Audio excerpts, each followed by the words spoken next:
1945, a time of jubilation, but the times of struggle were not over. China now faced a choice between two futures. Putting considerations of personal safety to one side, Mao Zedong departed for Chongqing, determined to secure peace.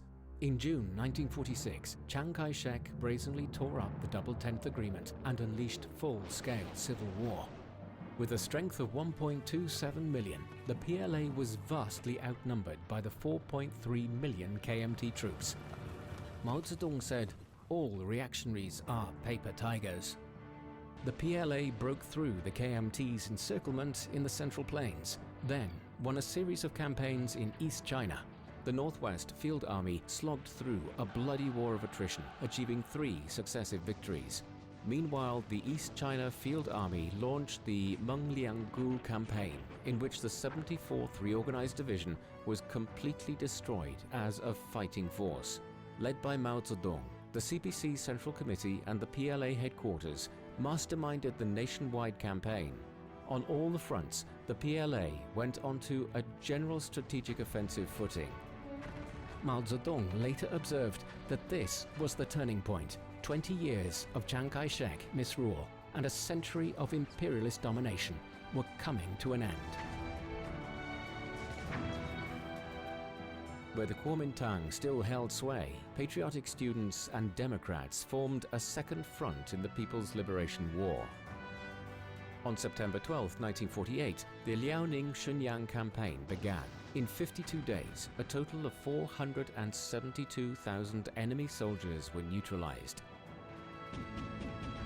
Then the stage was set for the Huaihai campaign, in which Huang Baitao's, Huang Wei's and Du Yuming's armies were destroyed. As Marshal Cheng Yi once said, victory in the Huaihai campaign was thanks to the wheelbarrows of the common people.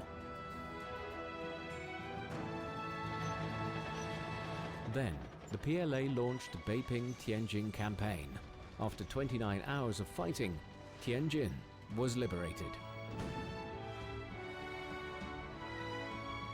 Thanks to the constant endeavors of the CPC Central Committee and the PLA, Beiping was peacefully liberated.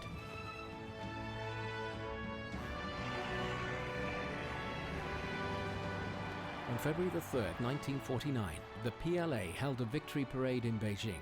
On the orders of Chairman Mao Zedong, armed PLA soldiers marched through the city's legation quarter area in high spirits.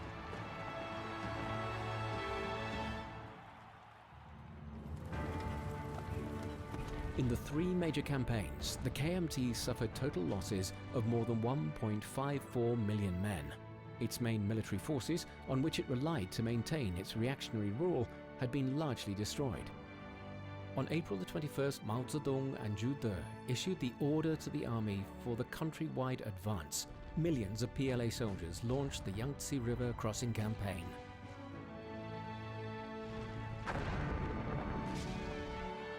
On April 23, 1949, the reactionary rule of the Kuomintang was over.